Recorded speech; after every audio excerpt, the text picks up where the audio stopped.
protests, we decided to postpone this program until July. So I just want to clear up any confusion that there might have been, but World Oceans Day is June 8th.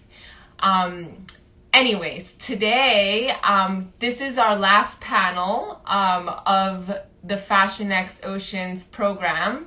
We might add one tomorrow, but we're still trying to figure out. There's been a lot of requests to join our program, and we are just so happy because the more unified we become, the more change we'll make together. So, and on that note, the guest that I'm about to interview, Roberto Cerda from Restore Coral, has major news today, and I'm so excited to share that. I'm not going to spoil it. I'm going to let him dive into what just happened.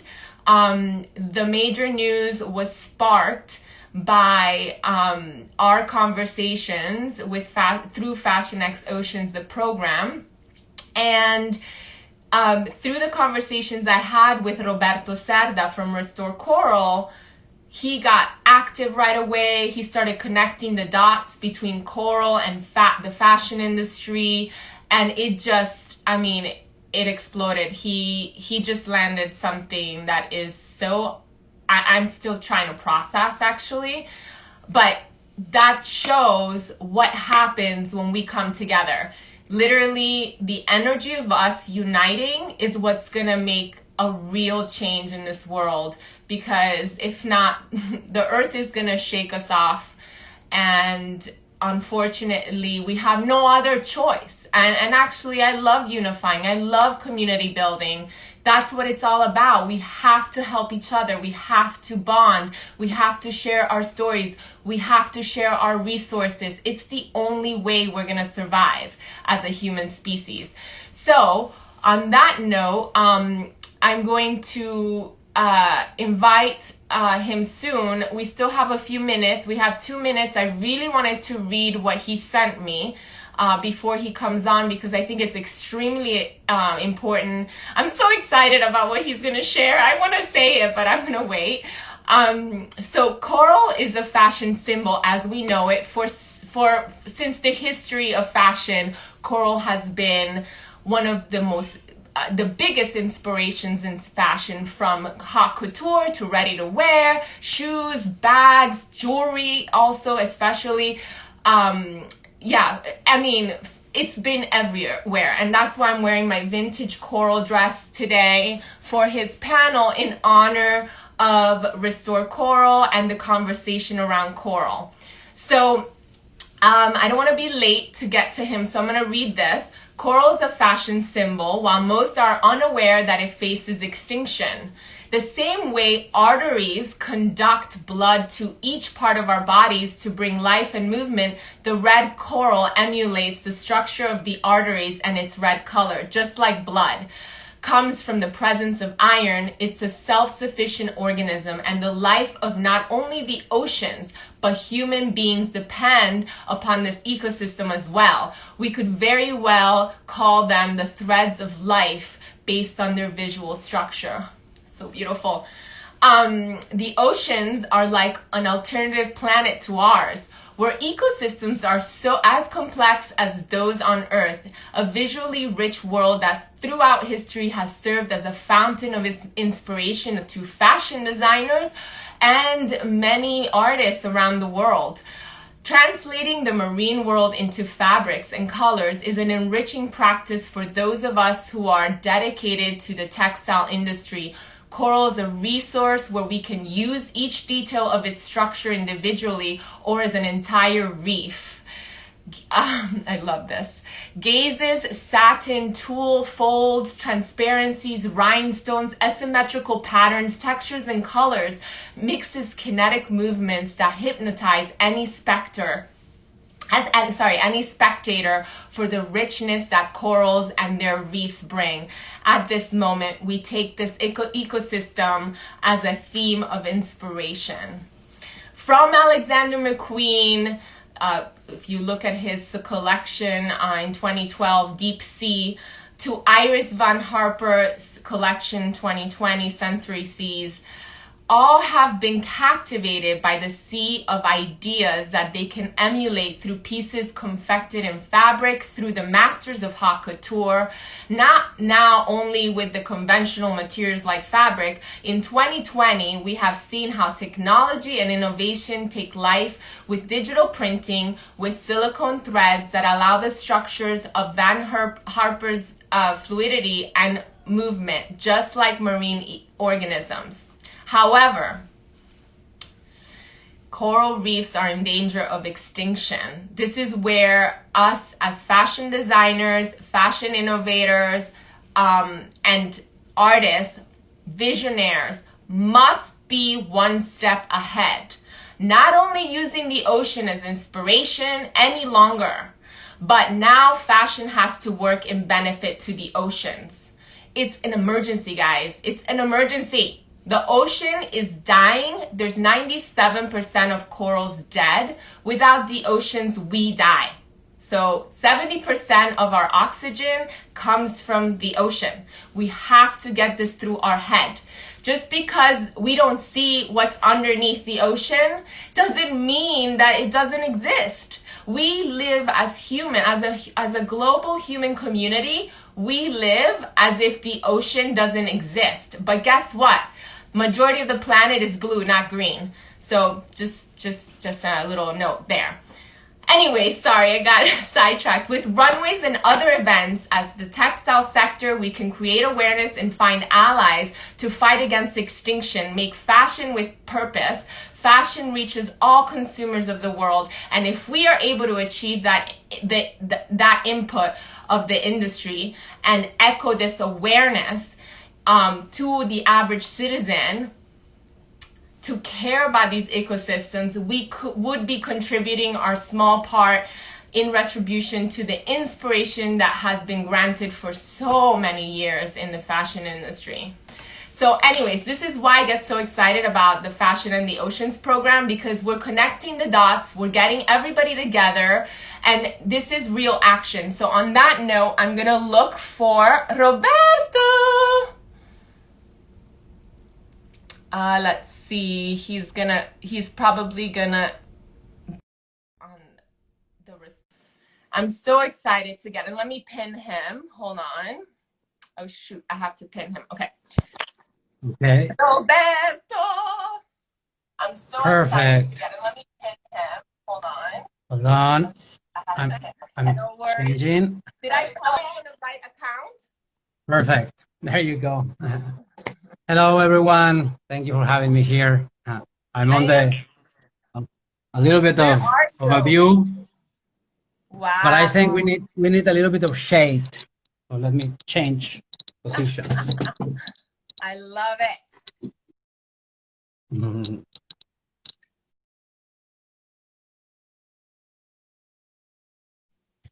Hello. Well, there was quite an for a second there. My textile industry advisor Nelly Nunez, who has an amazing blog called Trending Topic. Okay. And she's been pushing sustainability on the textile industry of Mexico. I can't wait. So you were telling a little bit. Yes, so basically what I just said to everybody joining in, what I just said is something that Roberto sent me. First of all, welcome Roberto Cerda from Restore Coral. I'm so excited to have this moment with you. Those words that I just said before he came on were given to Roberto by his friend who's very active. You can talk about her because also we're going to have a big panel about this because you have major news to share. And I cannot wait. Oh my goodness. I cannot wait. But, obviously I have some questions for you, but let's start with whatever you want to start with, and of course introduce yourself, your background, how you started in ocean conservation, especially coral restoration and regeneration, and please share with our audience everything that you can. Alrighty. So first of all, I gonna admit that I'm not a marine biologist or no oceanologist. I basically end up being introduced to the 2030 agenda and the Millennium Report, which is the pre-document of the Sustainable Development Goals. And when I realized that there was all this information about what will happen if we continue business as usual, but in the year 2000 or even earlier than that, and this information was in the hands on the, titans of industry, world leaders, but not on the hands of the people, on the common people. Like us. So for me, it was very shocking to realize that, like you start to look for a career and you try to find something driven that inspires you, but you need to be focused on what provides the certainty of an economy aspect or security, etc. And as Generation X, I fall into that one as well, so I try to study business, and I actually have a degree on international trade. That's what I studied.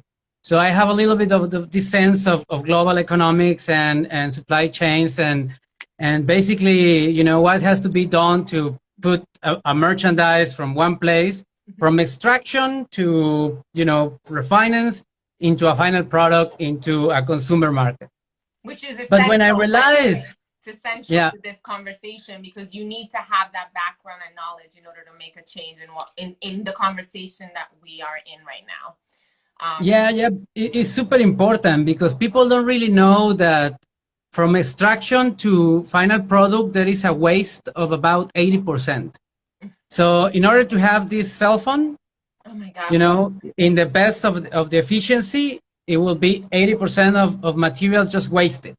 Oh my God, yeah. So that generates a very shocking, figure as, consuming, and that's something that has to change, So one day I end up in Europe and I'm meeting this amazing fellow that he's like my godfather on social innovation. He literally adopted me. He worked with Wangari Maathai, the Nobel Prize, the tree woman. She was responsible of restoring the green corridor of Africa. And he felt like touched by, a totem of energy, and she changed his life, and he just passed that energy to me until I actually met Sylvia Earle, which is my greatest inspiration on this ocean challenge. Me too. And it's actually because of her that I'm still here, because on the earliest stage of Restore Coral, we were trying to find ways to engage the millennial generation, the youth of the world, into these kind of conversations, So if the government hasn't really, addressed solutions into these matters, if the titans of industry hasn't listened to the science neither, so we need the civic society, we need the average people on the streets to understand this and to start to create actions towards this. Absolutely. So that's how actually the first version of Restore Coral began. That we were trying to reach into the music industry, you are working with the fashion industry, and we found out that wherever there's internet, there is a way of electronic music, so we can reach to those fellows.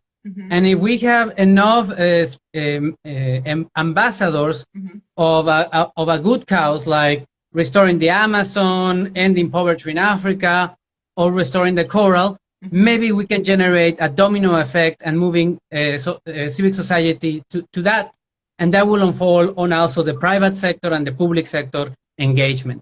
So it was a very naive begin. We had this amazing tool of virtual reality that by now we've been raising awareness through virtual reality about the oceans, because as Christopher from Underwater Earth, an amazing fellow who was the pioneer on doing virtual reality of coral reefs, he says, out of sight, out of mind. Absolutely. So, that's the problem. That's the biggest problem. That's the problem. The ocean. But in that sense, and to say hello to your audience and to your industry, besides the 1% of people that actually has access to scuba diving, which is an expensive sport, which is, it's not easy to get in the water. That's the reality. So beyond that, it is fashion, the gate of nature to the people. Because in every single collection, this is something that I learned from people that I, love and appreciate. It's not that is my special background, I don't consider myself like a fashion character. You know people in the industry. I know people, and I had my moment in Argentina, as you know. Anyway, coming back to that. So what happens is that in the context of fashion, always in summer, the collection comes inspired by the ocean, by the beach, and by the corals. So fashion and corals has had this constant relationship every season. There's a new advantage on it. Always. And we share these beautiful pictures about like the innovations. While you're talking, I'm gonna try it because I did something. I tried to group them together, so I'm gonna try that just to show people. We saw some very beautiful implementations of coral, and all of this is already an existing collection and inspiration. And so I know that there is out there a lot of beautiful women who has dressed in coral. There's been like wonderful designers who has been, showcasing corals to the world, and I understand that fashion industry, textile industry is one of the top industries that we need to change. Oh, yeah. That we need to. It's the one that we don't talk about as much. And that's why this is a huge issue, because the textile industry, just to create the textile, the processes that go into that, the chemical processes is so toxic. And they, unfortunately, textile factories dump in public waterways and in turn destroy coral. So I want to go into that. But, obviously, I want to let you finish because. No, I was going into that. What I'm saying is that, like trying to be creative is like if women choose coral instead of diamonds, they will get coral reefs by the tons of, gentlemen trying to make them fall in love. If something that inspires everyone is so out there, how can we are allowing it to die? So in the sense of, I understand that there is a map, a time frame to really change an industry, but unfortunately, the coral doesn't have that time, and we need to do something about it now. It's a real emergency, is global emergency, and unfortunately we are not getting on time to really fight against temperature rising, acidification, and the presence of super lethal bacteria like the stony coral tissue loss disease that has been ravaging the Caribbean like in an unprecedented ratio. Everybody's talking about it. All the research, the scientific community has all the evidence. It's not even a matter of evidence, It's truly a matter of empathy. Oh my and, gosh. The U.S. has some programs.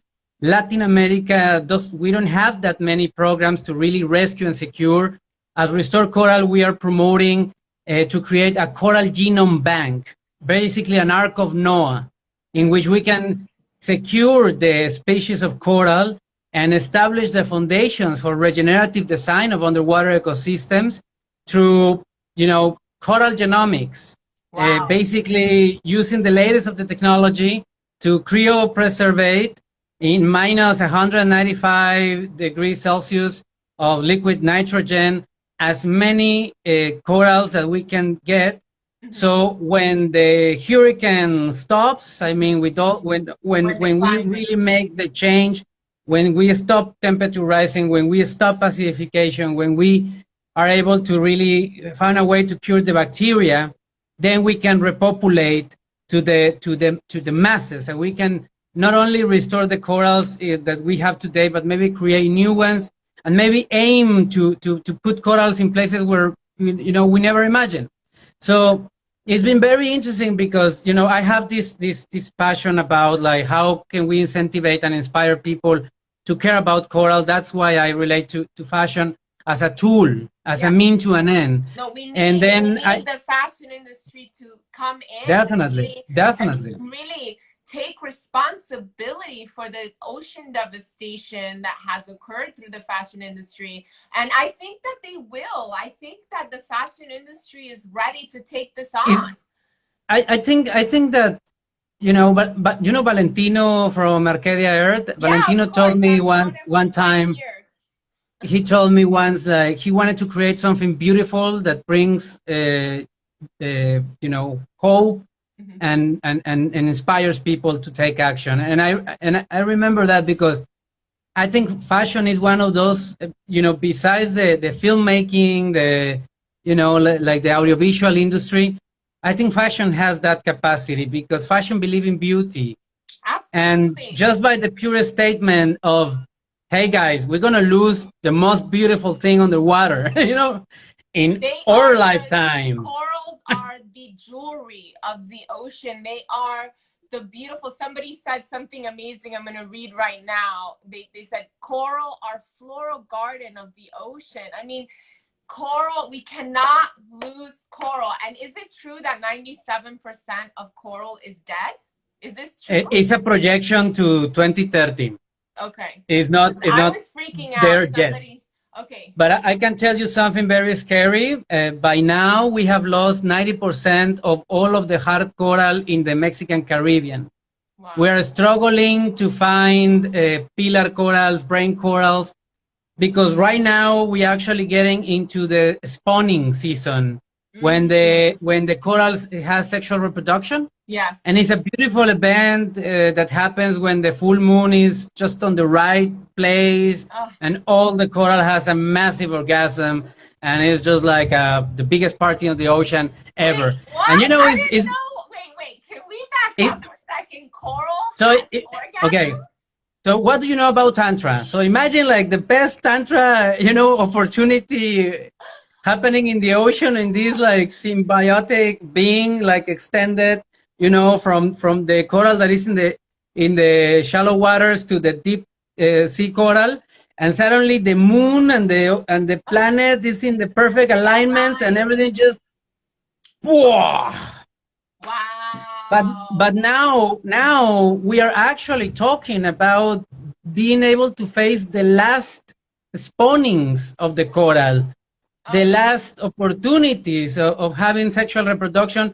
So we need to help the coral for that. So there is major collaboration from NGOs, the academic sector, and the public sector in the Caribbean to facilitate the capture of the gametes and the sperms, and to facilitate the reproduction. Assisted sexual reproduction is called. So we can grow them in labs and then bring it back into the ocean. Because, and there is all kinds. I have a question. So when they do that, when they excrete the sperm, does it die right away because of the climate and because of the climate crisis, and that's why you want to capture? I'm so curious about this, because if it tries to regenerate, it's just going to probably die in the environment that it's in. Well, in nature, it's just abundance, you know, so the ratio of effectiveness is like, I don't know, 10% of the whole party, you know. But in laboratories, you just need one egg and one sperm, and then you're good to go, right? Yes. So we can give coral some help. Okay. And then we have other technologies that I want to talk about. This innovation from Monsieur Jeremy Gobet. Wait, are you about to announce? Are you about sorry? To announce? Are you about to announce your announcement, or are you waiting? No, not yet, not yet. I'm waiting. You gotta warn me when you say that. No. But Jeremy Gobet, for me, is I contact him, but he hasn't replied. We're gonna try to get him in the panel because he found out that there was some textile pattern. You know, like the pattern, like the weaver. Like the weave. Yeah. The weave. That is similar to the structure of coral, to the genetic structure of coral. Wow. So if you place a polyp on that pattern of fabric, it speeds up the growth. Wow, that's amazing. So actually, innovation that comes out from the fashion industry can help the propagation of coral. Wow, this is mind blowing. And this project is endorsed by the Louis Vuitton Foundation, that of course is an icon on the fashion industry. We need to get him on the next panel, because it's coral artifact. We are just planting seeds right now. This is gonna be a huge conversation in fashion and the oceans. This is crazy. This is crazy what you just said. Can you repeat it one more time? I need to memorize this. So Coral Artifact is a project by Jeremy Gobet and the Louis Vuitton Foundation, in which textile innovation is being used as a facilitator for speed up the growth of coral and repopulate coral. So there's already there, but this is what is important. I mean, I know that at the time that the fashion industry, when the titans of this industry decides to move the ship, they're going to move it. Yeah. Because the fashion industry, I mean, since mankind is being dressed up, you know, this industry has been there. So but it's going to happen, you know. The fashion industry, listen, it's one of the, and you know, Lily, my friend Lily and I were talking earlier, every industry should come on board to save the planet. That's a no-brainer. But we're talking about fashion today, and the opportunity that the fashion industry has. That's what Fashion in the Oceans is all about. It literally was so quick, like, you know, between Emily and Patrick, Emily from the Peace Boat US and Patrick from the Global Fashion Exchange, we just movers and changers, movers and shakers. We got to get together. Absolutely. We have no more time. No more time. So absolutely, the fashion industry has an amazing opportunity to be a hero. To be a hero.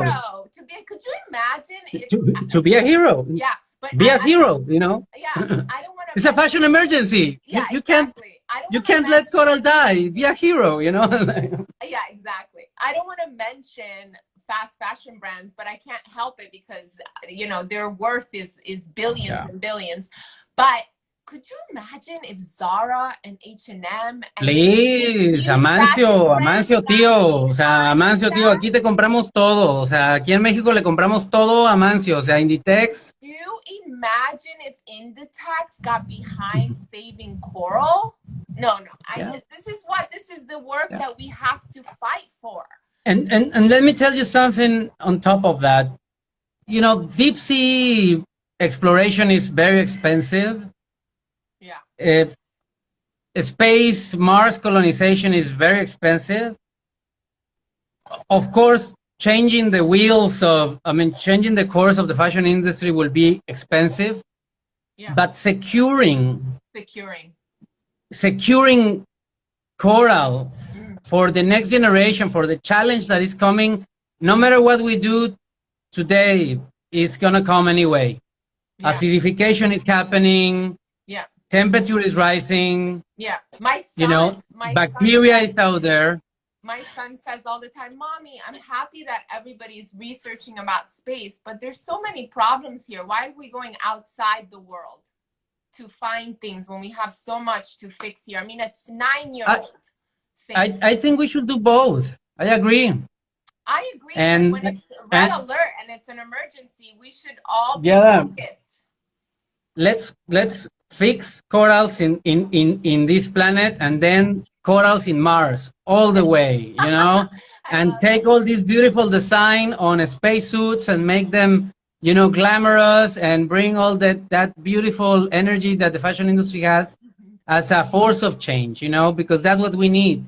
And in that sense, you know, like, I approached to Nelly Núñez from Trending Topic _7, because she was someone that knew about the state of the fashion industry in my country, because I hasn't been like really exploring on that. And this exploration, that was the introduction that you made, some of the beautiful designs that is being created for us. And, you know, we totally make a click, and it's like, okay, let's help each other. Let's bring this initiative of Fashion for Oceans, Ocean Exchange, all of these leads and bring it into Mexico. So we start to talk about, like, oh, that's part of a collection that Mulata and Betabel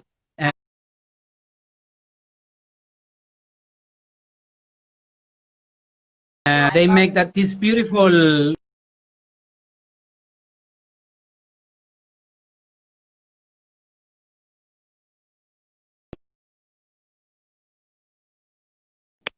I'm so sorry. I'm so sorry. Nothing. I was looking for the image and it, I don't know what happened. I'm so sorry. Are you there? Can you hear me? Yes, I'm here. I was telling that this is a collection that some friends did to support coral reef, the coral restoration program, and it was a beautiful exercise to collaborate with the fashion industry.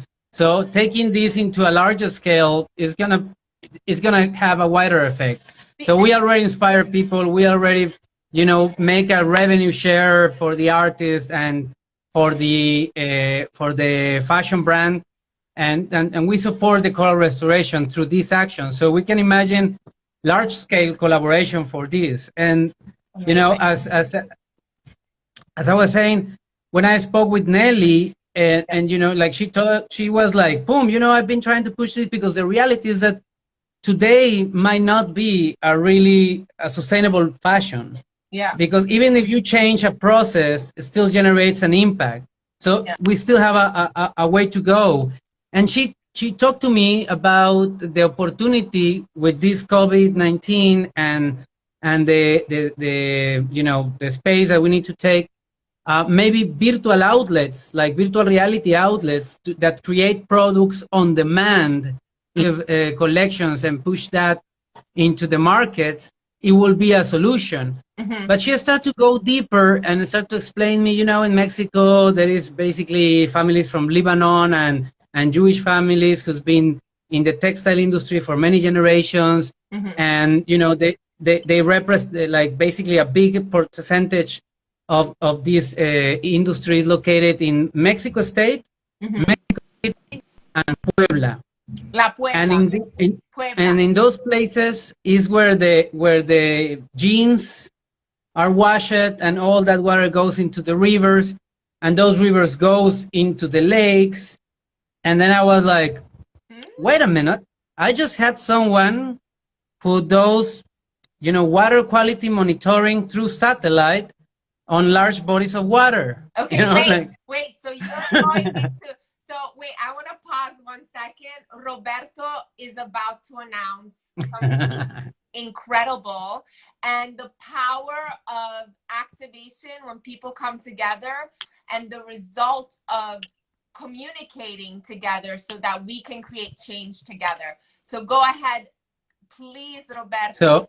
Share with us from your invitation and trying to get inspired and really try to connect the emergency in the Mesoamerican reef, the stony coral tissue loss disease that is ravaging all of the Caribbean, and try to make it beautiful with fashion, but also to bring it into the Mexican scenario.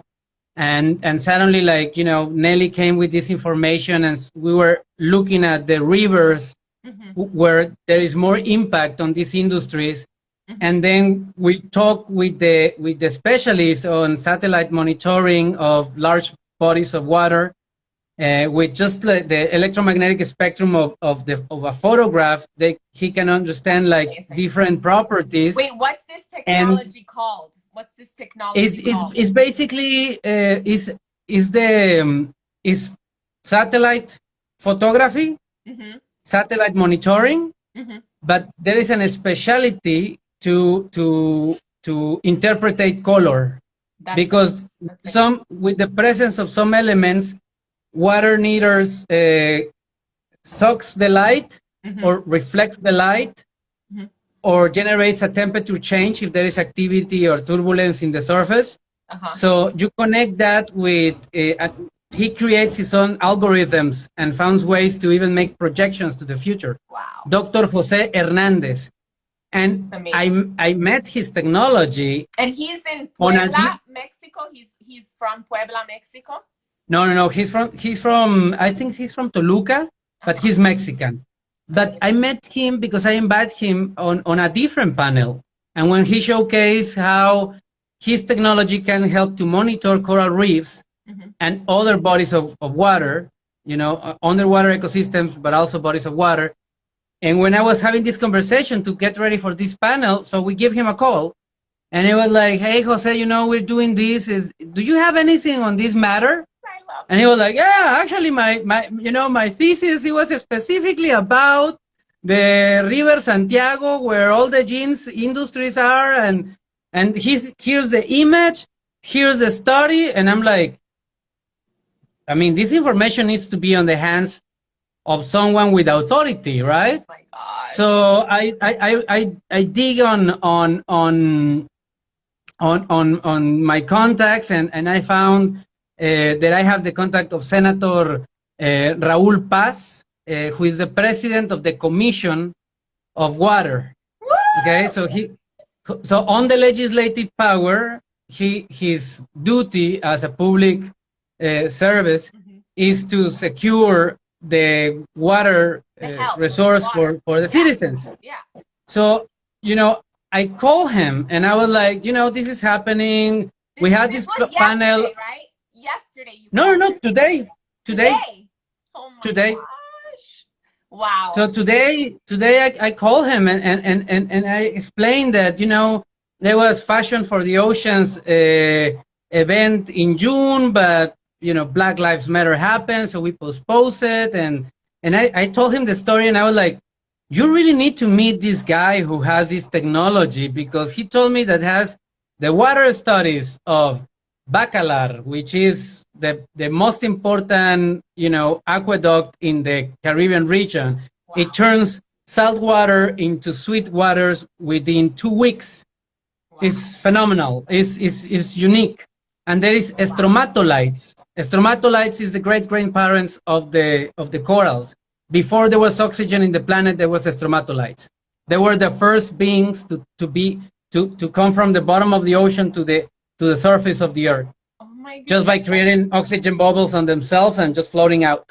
So they are like the Asian DNA codes of life. Wow. And we have some of that in Mexico. We have in Cuatro Ciénegas, Coahuila, and in the Caribbean region. So he has that study of water.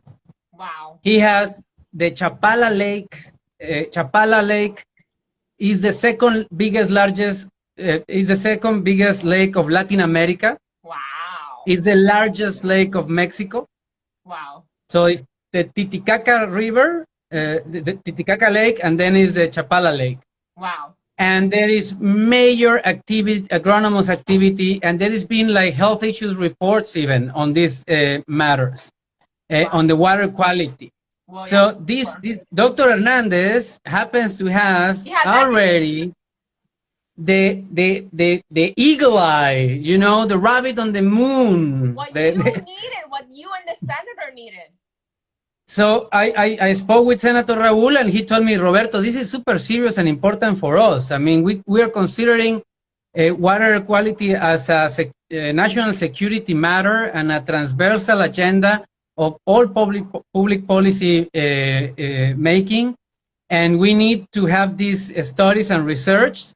So let's, we are about to confirm if maybe tomorrow or the day after, we will have a presentation with Dr. Hernandez, with Nelly Núñez, and Senator Raúl González to present the evidence of, basically, and please let me say something very important. We understand that business as usual is being done, and we are not trying to come over and, sacrifice someone or cut heads. But this needs to change. It has to change. So we need to also provide them the tools. Yes. So if they're going to use water, they need to take the water and clean it and send it over. So there is a lot of room for water technologies to gain a market. But this is why we have to come together as a community, because if these textile factories that have been operating, small family-owned factories have been operating the wrong way and polluting waterways, it's you know, now it's time to change, and we can help them. We can help them change. Absolutely. And especially, I mean, one thing is, I mean, Mexico has an amazing community of innovators and smart people. I mean, we're really good in science. I mean, maybe we haven't really developed a lot of technology. We normally go to the US to develop the technology. I don't know if you heard about virtual reality, the television, the electricity. I don't know if you knew that Thomas Alva Edison, he was Mexican from Zacatecas, and he went to the US to basically, yeah. So, you know, I mean, sometimes, you know, we don't do the technology here, but we have very good science people. This is such an important conversation, Roberto, because a lot of people don't know that. And, you know, Mexico has done so many amazing things. And, you know, a lot of people even don't know that Mexico has the most incredible corals, and they're pretty much, you know, gone now, and that we have to save them. Everyone talks about the reef, you know, and other reefs, but we need to focus on Mexico here. No one's having that conversation, I feel like, besides you, that I know. Anyway, we need to make it bigger than what it is. It's an emergency. So can you talk a little bit about the Mexican coral life and reefs that exist there, please, so we can educate ourselves with you? I'll be honored. In the last 5 years of my life, I've been committed to be a speaker, you know, basically raise the voice for the Mexican coral reef, because indeed all the Latin American reefs are, I will say, misrepresented in the global conversation. And, you know, from the Florida Keys to the Colombian Caribbean, we share a common ground, and there is the Mesoamerican reef that starts in Mexico and goes into Guatemala, Belize, and Honduras, and is considered the second largest coral reef in the world. And basically, you know, is Tulum, the world capital of fashion, you know, Tuluminati, the most beach, fashionable bikini. Location, exactly, which I actually wanted to talk about that, because it's one of the most fashionable location, and it's been destroyed. But anyway, that's a whole other panel. And we've been trying hard to engage with all the industry there, you know, and little by little, I think we're getting there. You know, it's a funny feeling, because I will say that now there is even a competition to see who plants more coral, you know, which... This is what I can't stand with the environmental community. This is what I can't stand. Again, we don't have the time for ego.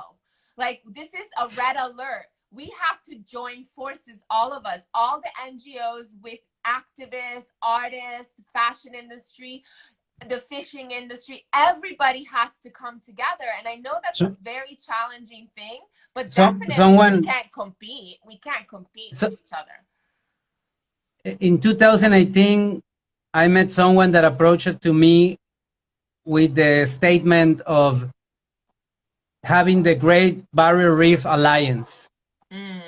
And I was so excited, and I was like, dude, I'm trying to make the Mayan Reef Alliance. Imagine if the Great Barrier Reef Alliance and the Mayan Reef Alliance come together, and, you know. And what ended up happening is that he decided to divide and to start a you know, nonsense competition in the area. And it's so stupid, because, you know, we need to have the Southeast Asia Reef Alliance with the Great Barrier Reef Alliance, with the, you know, Red Sea Coral Reef Alliance, and the Mayan Reef Alliance, the whole belt. Where the pyramids are, there's coral as well. In the same latitude. It's just life, it's knowledge. You know, Pachamama is there. She comes out from the deep ocean into the ground through those areas. I know. And we need to thrive. And I'm gonna say something also to my fellow coral warriors in the world. F-word, market-based solutions. Yeah. We are not getting there on time. And we are using a lot of energy, a lot of you know, time, a lot of money, competing on which is the best solution, if this doctor or this other doctor, when one doctor has all his life and his mother and the other one.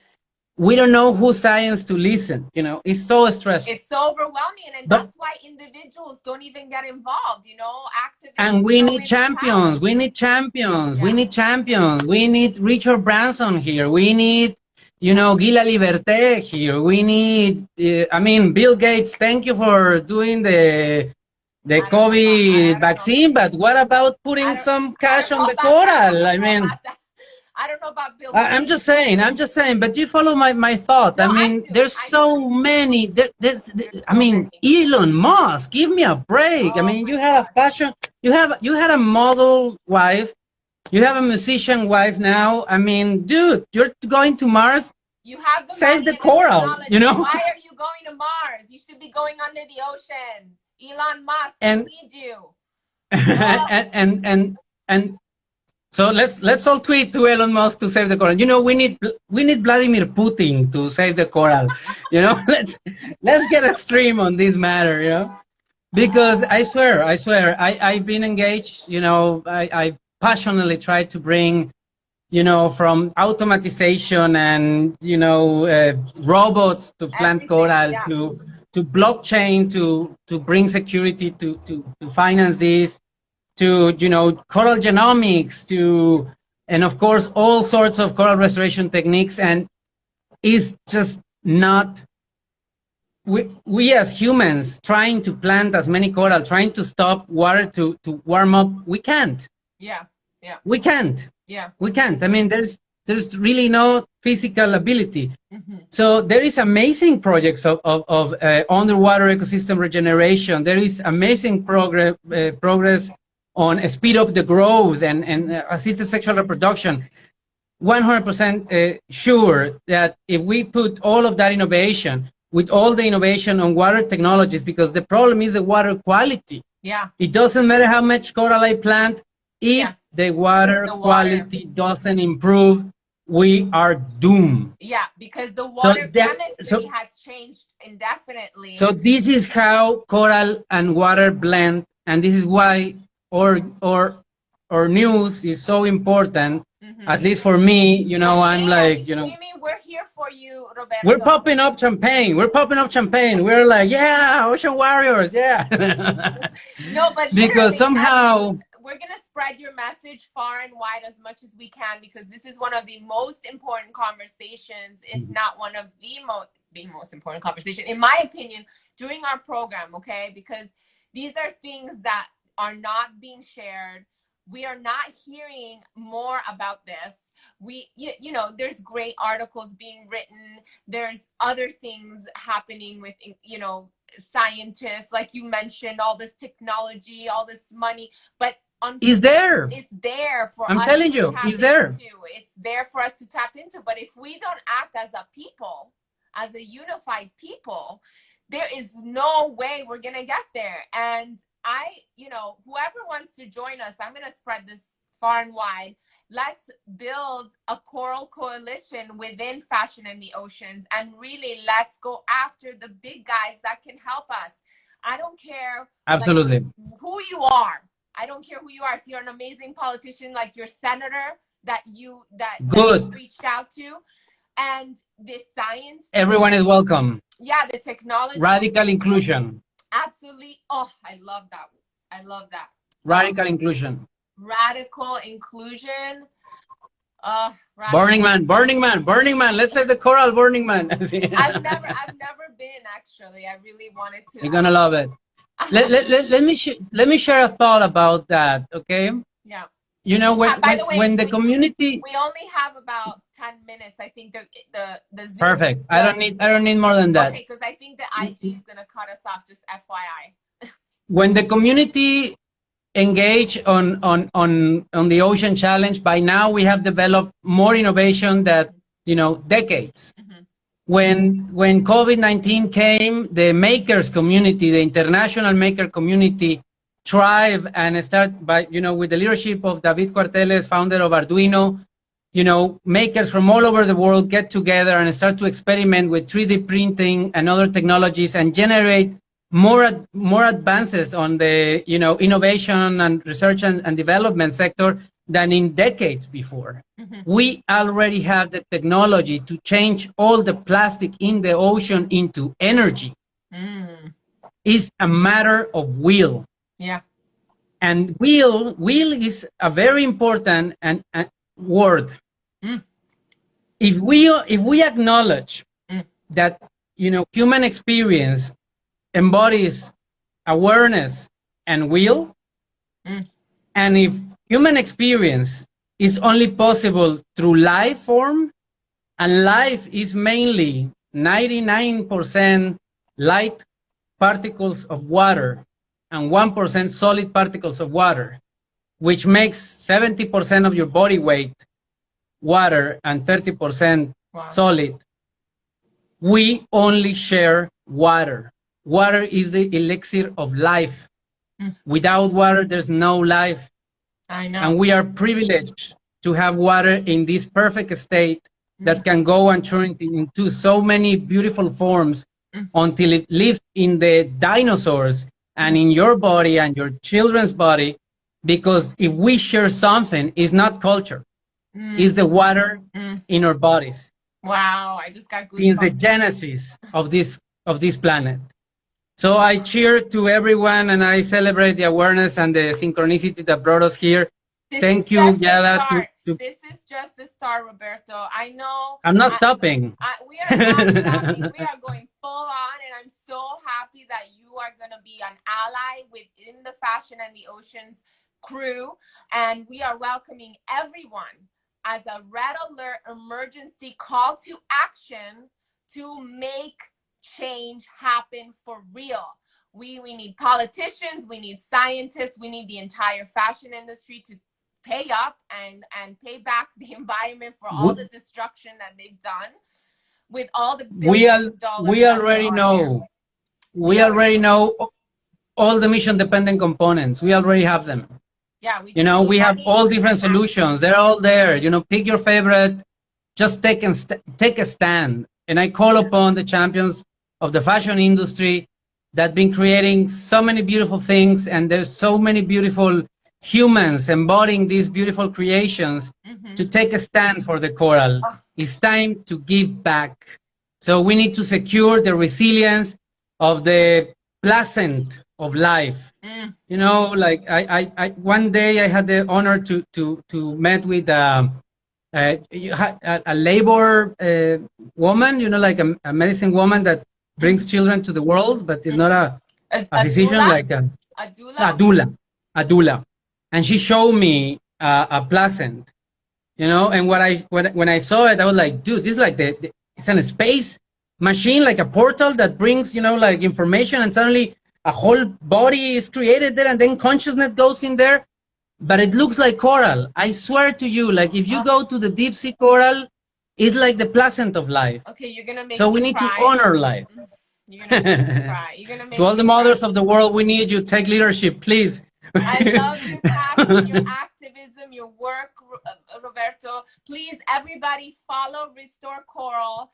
I'm going to spread this like wildfire. We're going to keep this conversation going. We're going to keep with the action. I want to hear part 2 of what's going on in Mexico, in Puebla, with your amazing friends there who are actually going to come together and make a difference.